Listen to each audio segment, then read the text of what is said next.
Hi everyone and welcome back to my channel A in Economist.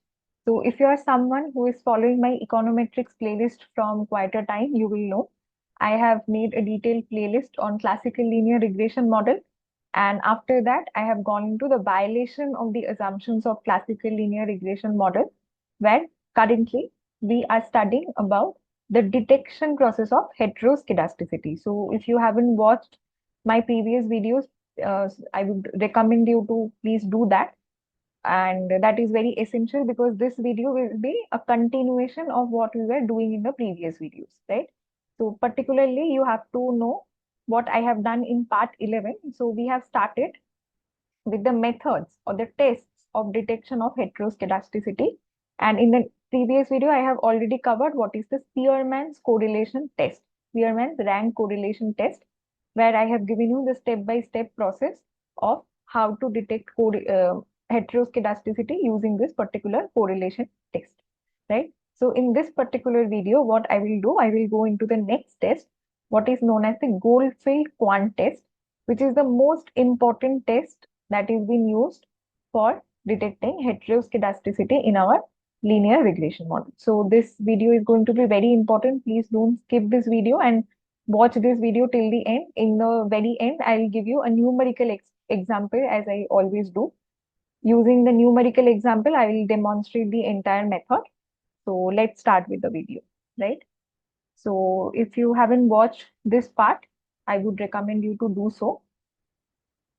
Now let's start with the Goldfeld Quandt test. So as I have told you, Goldfeld Quandt test is one of the most important and widely used method. Among the three tests that I have given you, this is the most widely used method of testing heteroscedasticity. Now this test was first proposed by Stephen Goldfeld and Richard Quandt, and the name is been formed according to their names only, and it was first published in a research paper that was in 1965. In this particular research paper, they have given two methods. One is parametric method, one is non-parametric method. Goldfeld Quandt test is the parametric method that Stephen Goldfeld and Richard Quandt had proposed in their 1965 paper. So in this video, I'll be going into the parametric test or the Goldfeld Quandt test. Now let us see what is the main assumption. What is the most distinguishable assumption of this test is that we assume in this test, we will assume that the error variance, that is sigma I square, right? This is the error variance, sigma I square is positively related. We will assume that sigma I square is positively related to one of the explanatory variables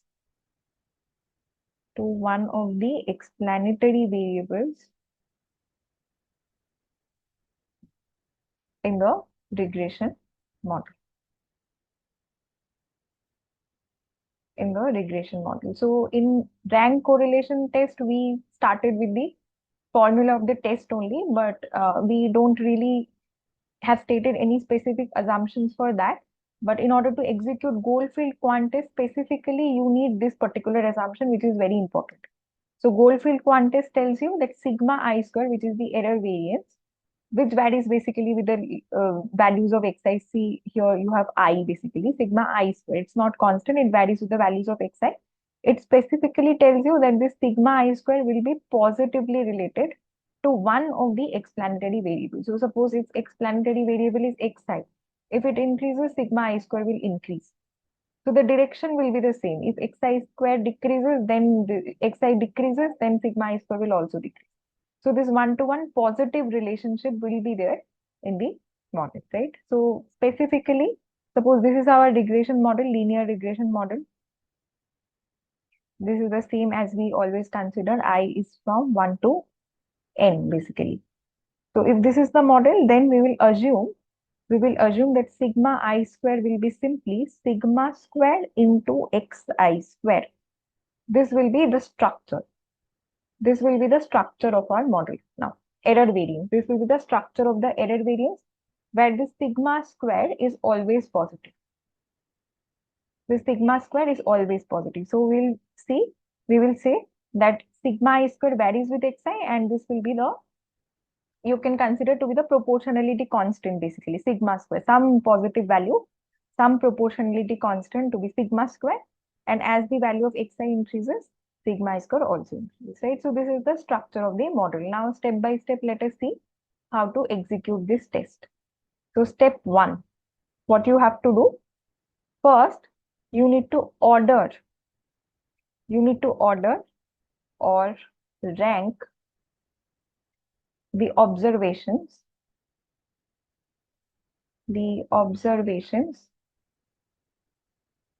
according to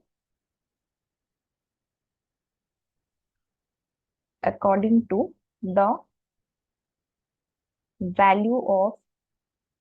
value of xi, starting with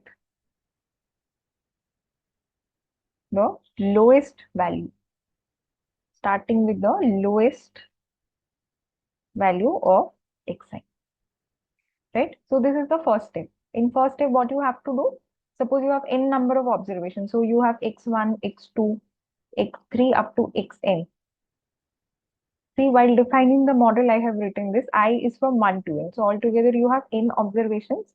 So you have all these n observations with you. Now, what you have to do, you have to rank or you have to order these observations in ascending order. Basically, starting with the lowest value means start with the lowest value and go up to the highest value. This means the ascending order.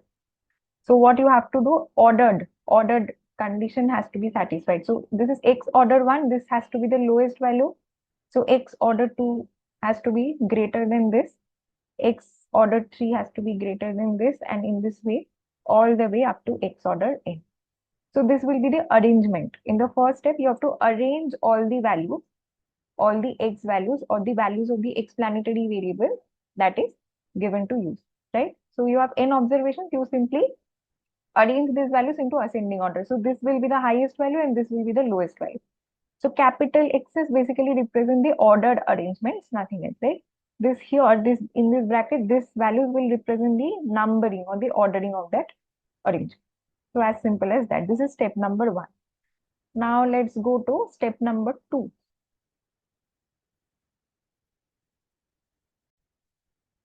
Now in the second step, what you have to do, you have to omit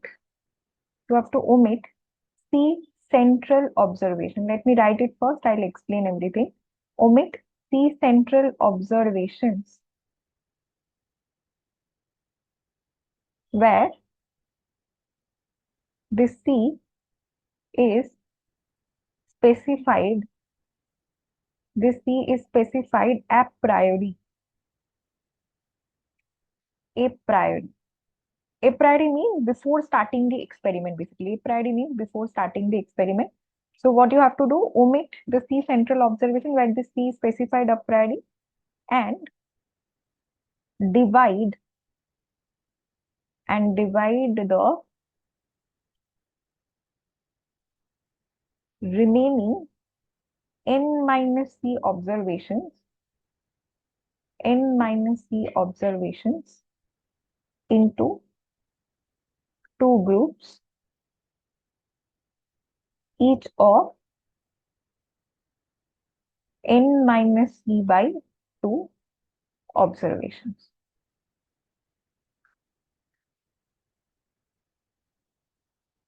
Right? So this is the second step. This is the most important step. See, what happens is that in the first step, we have just ordered this x n observations, right? We have ordered this x's according to their range or according to their order, basically. According to their value, we have, arranged them into the ascending order. That is starting from the lowest value, we have arranged them to the highest of values. Now, what you have to do in this observation, you have to specify some values, specify some middle values that needs to be omitted. Suppose I omit this particular some values. Starting from x3, x order 3, I omit this C central value. Suppose I call these values to be C. Suppose I omit 10 values in the middle. So you have some values left in the end of the arrangement and you have some values left in the beginning of the arrangement. Now, how many of those values will be there? In each group, there will be n minus c by 2 observations. So suppose you have, for example, let me take an example. Suppose you have only six values, x3, x4, x5, x6. So you have this n equals to 6 observations with you. Now what you decide is that you will remove these 2 observations from middle, right? C is 2 here. Suppose, for example, C is 2 here. So you remove these 2 observations from the middle. You remove these 2 observations from the middle, then you have 2 groups. Then you have 2 groups. So here, this will be the first group. This will be the first group having 2 observations, and this will be the second group having 2 observations, right? These are the 2 groups that will be formed. So if n equals to 6 and you subtract this 2 observation, you have 4 observation totally. N equals to 6 initially, you remove 2 observation. 2 observation is removed. Then you have 4 observations now. Now you equally divide this 4 observation into 2 groups. So in each of the groups, you have only these 2 observations left. And that is what is the step number 2C. Omit C central observation, only central observation. Some central observations will be removed. And this C will be chosen a priori. A priori means before executing, before applying this method, you have to decide. Before going into the experiment, you have to decide what will be this value of C. And how these values are chosen. For that, Goldfeld and Quandt has given you a thumb rule that I'll be explaining in details later on. But as of now, just remember that we have to omit some of the observations. Why we are omitting? In order to sharpen the contrast. That also I'll be going into after I have written all these things, right? So see, omit this C central observations and divide the remaining observations into 2 particular groups, and each of the group will have n minus C by 2 observations, right? So this is step number 2. Now let us see step number 3. In step number 3, you have to run separate OLS regression. Run separate OLS regression to the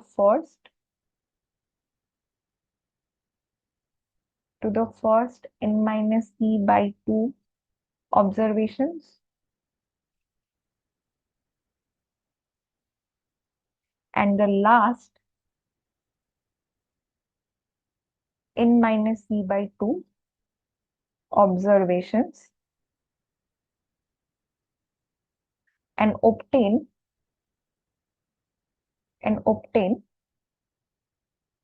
their respective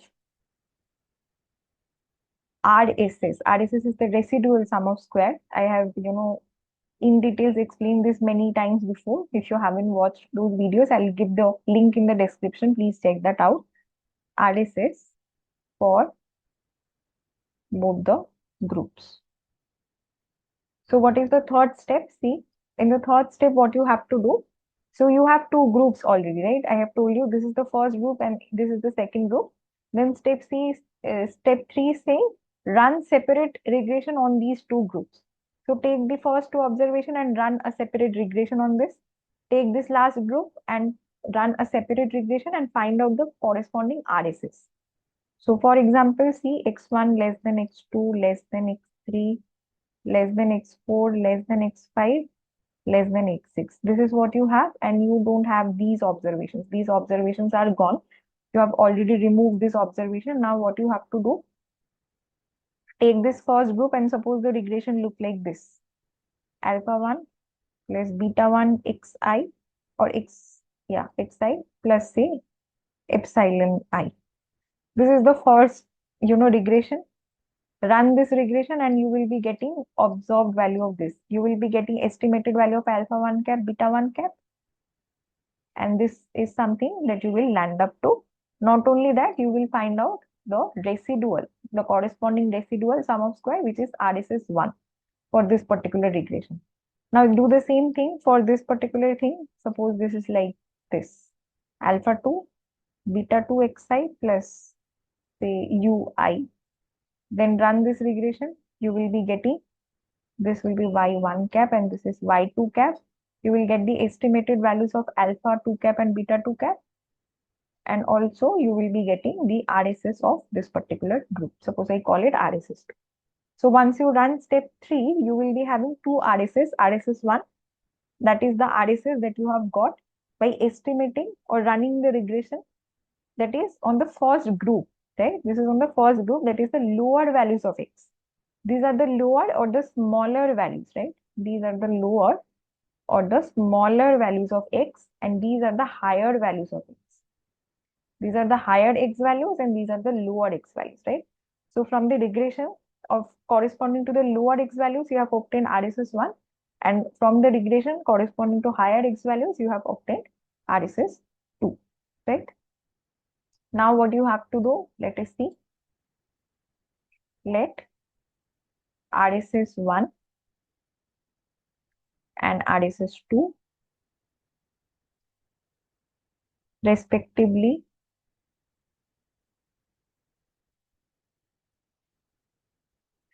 represent the RSS from the regression, as I have told you, corresponding to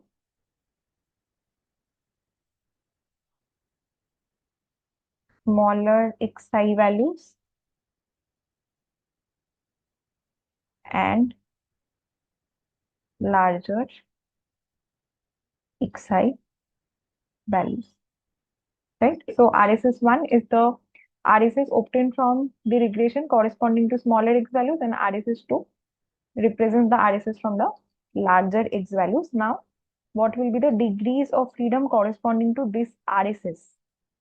For this individual RSS, what will be the degrees of freedom? Now, if you remember the formula or the way we find out degrees of freedom, it is the total number of observation, or you can say free observation. Total number of free observation minus of all kinds of dependency. Here dependency means the number of parameters to be estimated. Number of parameters to be estimated. This is how you find degrees of freedom for all sorts of things in econometrics. Here, what are the total number of free observations for each of these RSS? For each of these RSS, if you see, n minus c by 2 will be the total number of observations. See, this regression has n minus c by 2 observation, and this regression is also run on n minus c by 2 observations. So total number of free observations are n minus c by 2 minus what will be the number of parameters estimated. Here you have alpha 1 cap and beta 1 cap 2 parameters. Here also you have alpha 1, alpha 2 cap, beta 2 cap 2 parameters. So for each of the RSS, you have 2 parameters that needs to be estimated. So the degrees of freedom for each of RSS1 and RSS2 will be n minus c by 2 minus. I hope up till this much this is absolutely clear. In general, if you extend this model, in general, this will be n minus c by 2 minus k degrees of freedom, where k is the number of parameters in your model. Since we are talking about two variable regression model, here you have two parameters, including the slope parameter. So k here, where this k is the number of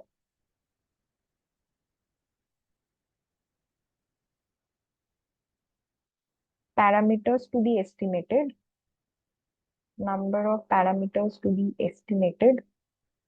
including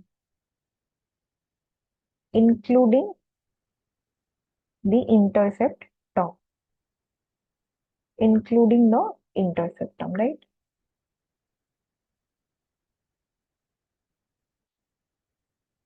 This is how, in general, you find out the degrees of freedom. N minus c by 2 minus k. Here the value of k is 2, since we are dealing with only 2 parameters. So RSS1 and RSS2 both will follow chi-square distribution with this particular degrees of freedom.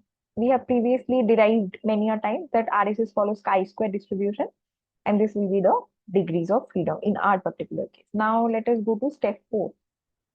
Why we have found out this degrees of freedom? Because we have to define some statistic to test heteroscedasticity.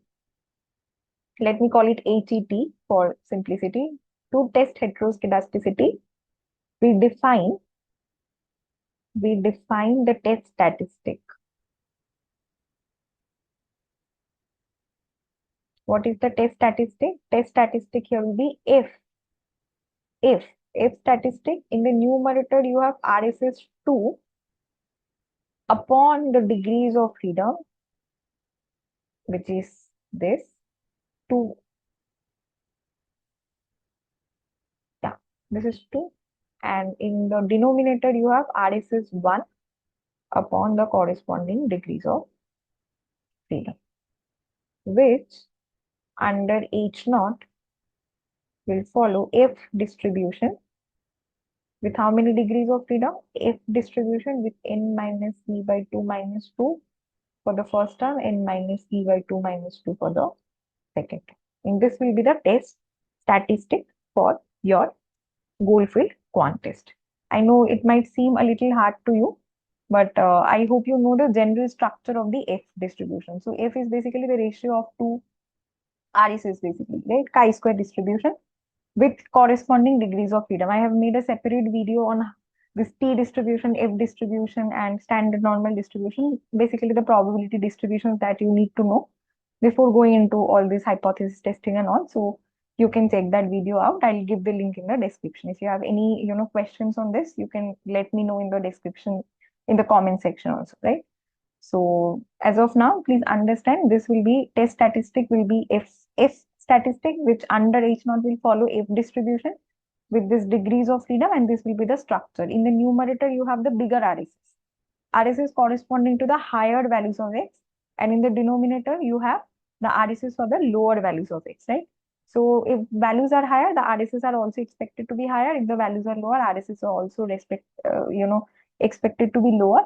And why this is so? Because we know that F is positively skewed distribution. So this value have to be positive. The value of F statistic have to be some positive value. Why this is so? Because F distribution, as we all know, is a positively skewed distribution. Basically, it can only starts the starting value is 0. Basically, it can only take positive values, and more will be the value, the bigger will be the chance of presence of heteroscedasticity. So let me write it down. Where we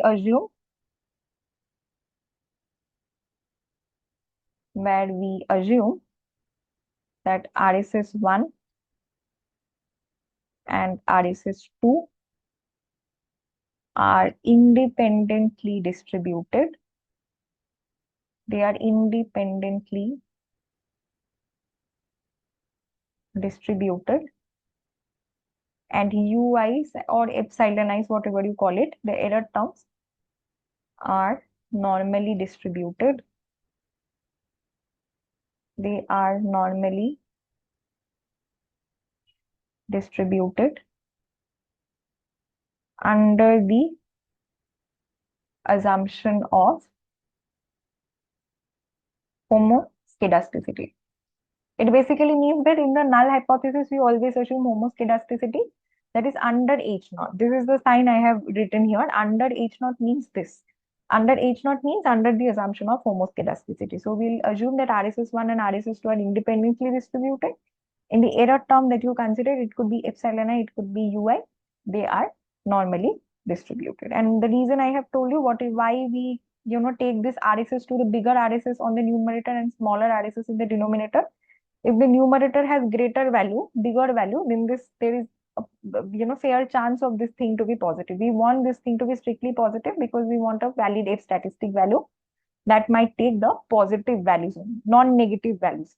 If the F statistic should start from 0 and go to the positive values.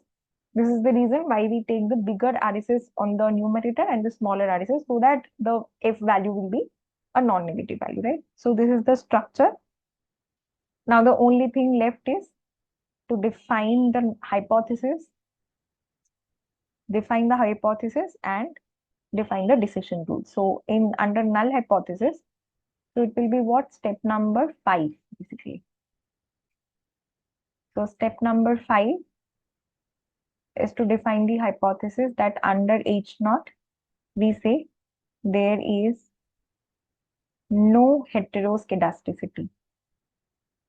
Heteroscedasticity. heteroscedasticity.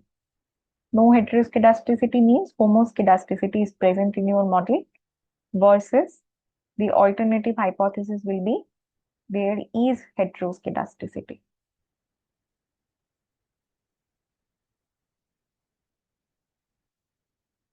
There is heteroscedasticity present in your model, right? This is step number 5. And finally, the decision rule. Finally, we come to the decision rule, which is step number 6. Step number 6. What will be the decision rule? It is the usual decision rule as we do for everything. If f is greater than this, which basically means if the computed value is more than the critical value, then we will reject H naught and we will infer. So basically, H naught is rejected means heteroscedasticity is present in our model. So we'll say, and we will infer that heteroscedasticity is very likely, in our present model. Right? So this is the entire process. If this is the reverse in sign, if this is less, if computed is less than f critical, we'll say we fail to reject H naught and we'll say that there does not exist any sort of heteroscedasticity in our model, right? So this is the usual decision rule as we do every time in our model. Now the question is, why do we need to omit the central observation? Why we omit C observation, C central observation? The simple one-liner answer to the question will be to sharpen the contrast,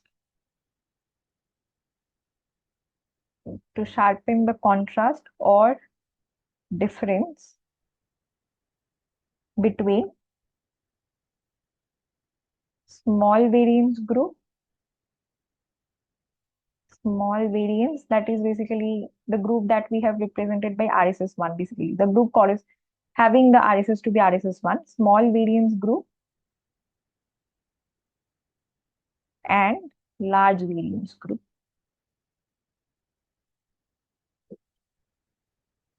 Large variance group, which can be represented by RSS2. But we have to also remember that the ability of this test is dependent on how this C is chosen. So we can take bigger C's, we can take smaller values of C's, and for that, Goldfeld and Quandt has given us a thumb rule how this C will be chosen.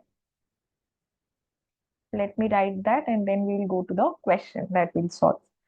So why the C observations are omitted? Just to strengthen the contrast or the difference between the smaller values. So if you omit some central observation, then the difference between the smaller group and the larger group, this will be more evident, right? So to sharpen the contrast between the small variance and the large variance group, you omit the C central observation, as simple as that.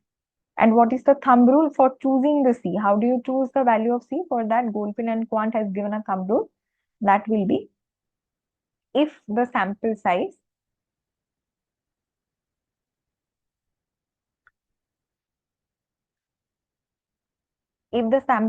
which is n is about 30, then the chosen C value will be about 8. Right? If the sample size of n is about 30, then the value of C has to be somewhere around 8. And if the sample size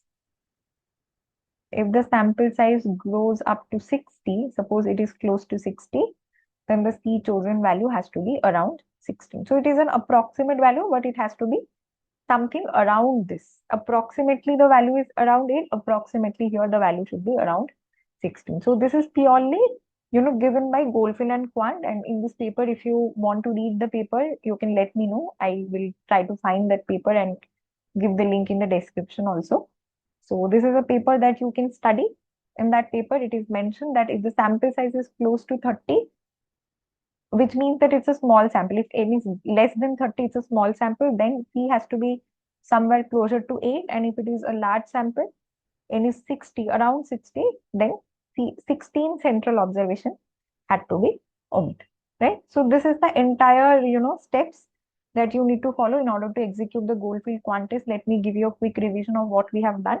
We have said that the mean assumption is sigma I square is positively related to one of the explanatory variables. We have chosen this particular form for that. Then in the first step, we have to arrange the observations in the ascending order. That is, from the lowest value to the highest value, we have to arrange the observation. And in the second step, we have to remove C central observation and then divide the remaining observation into two equal groups, where each of the group will be having n minus c by 2 observations, right? This is the second step. In the third step, what you do, run separate regression to each of the groups and find out their corresponding RSS. We have termed this RSS to be RSS1 and RSS2. And then once you find out RSS1 and RSS2, you find out the degrees of freedom of each RSS. We already know that RSS will follow chi-square distribution, and we know what will be the degrees of freedom in this particular way. And after you know that, you can define the test statistic. Here the test statistic will be if statistic will be used, which under H naught will be following F distribution with the corresponding degrees of freedom. And this is simply the ratio of the larger RSS upon the smaller RSS, that is RSS2 upon RSS1 and their corresponding degrees of freedom. Ultimately, these degrees of freedom will be cancelled out because they are the same, right? So this doesn't make any sense. So the ratio will be RSS2 upon RSS1. And when we will assume that these RSS are independently distributed and the error terms are normally distributed. And if we define our hypothesis like this, H naught is there is no heteroscedasticity, versus the alternative says there is heteroscedasticity, then we can define the decision rule in the last step, that if the computed value of f is greater than the critical value, then we will reject our null hypothesis and we will say that heteroscedasticity is present, is very evident in our model. Otherwise, in other cases, we will accept H naught, we will fail to reject H naught, and we will say that heteroscedasticity is not present in our model. In this way, you carry out the entire step. And this is a thumb rule. Why do we omit C central observations? Just to sharpen the contrast between the observations of two groups. And the thumb rule is that if the sample size is close to 30, omit around 8 central observation, and if it is 60, omit 16 central observations. I hope this is absolutely clear. If you have any questions, let me know. And if you like this video, please give me a thumbs up and do subscribe to this channel. Now, finally, we will go into the question. We will solve this question and then we will end this video. So let us look at this question. This question says, suppose consumption is linearly related to income. Consumption is a linear function of income, but the model suffers from heteroscedasticity. So we are basically talking about a linear regression model where consumption is the dependent variable which varies with income. Basically, consumption linearly related to income. And no, consumption is not consumption. See the regression model later on. Okay, let us see the question first. But the model suffers from heteroscedasticity given we consider the income consumption expenditure for 30 families. So here the sample size is 30. We are choosing the sample size to be 30. And after dropping 4 middle observations, it is given to you C is 4. So we are talking about 30 families. Our sample consists of 30 families. And we said that we have dropped out 4 middle observations as follows. After dropping the 4 observations, we have this information with us. See, this is the regression based on the first 13 observations. So altogether you had 30 observations and you have removed 4 observations. So what is the remaining observation? The remaining is 26. And then you have divided those remaining observations into two equal groups. So it will be 26 upon 2, which will be 30. So on the first 13 observations, so you have basically arranged them as we always do. We arrange them from smaller values to larger values. And then we have obtained some smaller values having 13 people, 13 families, and some larger group having also 13 observations, right? So based on the first 13 observations, you have got this predicted or this estimated regression equation. See, yi cap is this depends on xi. And after you have this model, you also have this R square value is given to you and the corresponding RSS value is given to you. So if you run this, on the given observation, if you run the regression in some software and something, so you have got this particular, this is already given to you, right? This question has given this information to you. Again, from the second group, that is the last 13 observation, if you run the regression, this is what you get. This is the estimated regression equation. These are the corresponding standard errors, basically. This is R square and this is RSS2. That is the bigger RSS value, right? Now, what you have to do, using this information, you have to test whether heteroscedasticity is present in your model or not, right? So this is the entire question. I hope this question is clear to you.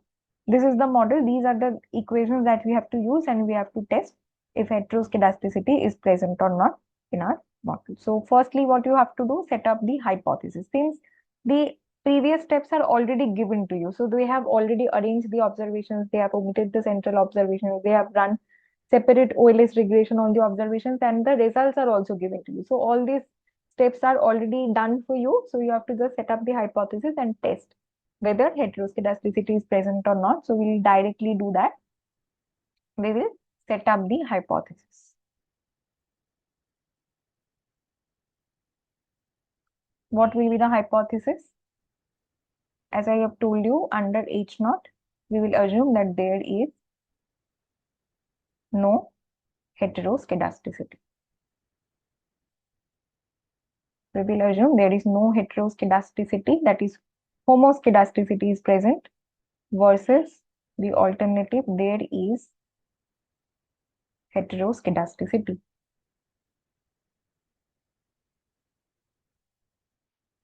Right? So this is the setup of our hypothesis. Now, what will be the next step? In the next step, we will be finding out the test statistic.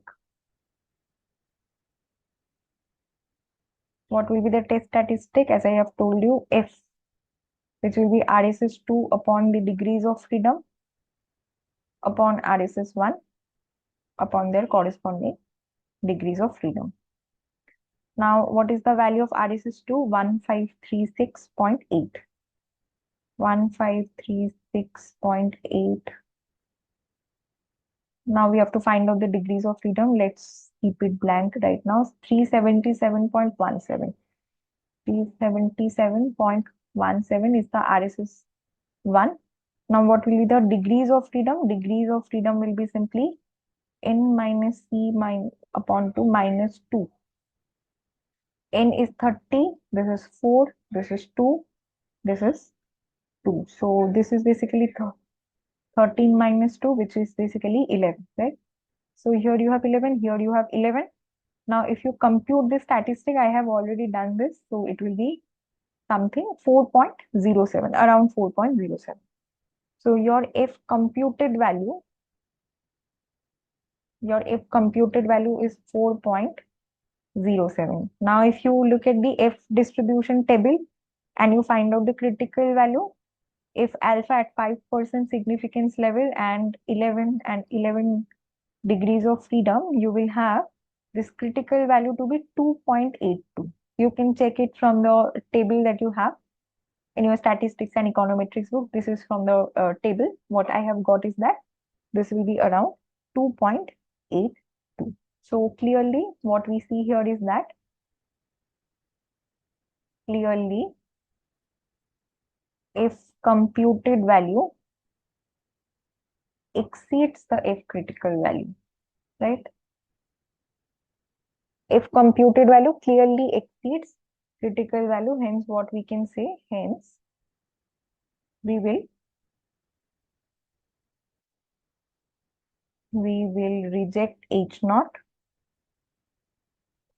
at 5% level of significance and we will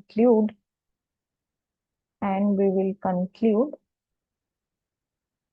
that there is heteroscedasticity in the error variance. Right? So this will be the answer to this particular question. So this is how you solve numerical questions on Goldfeld Quandt Test. I hope you find this video helpful. If you have any questions, any doubts anywhere, you can let me know.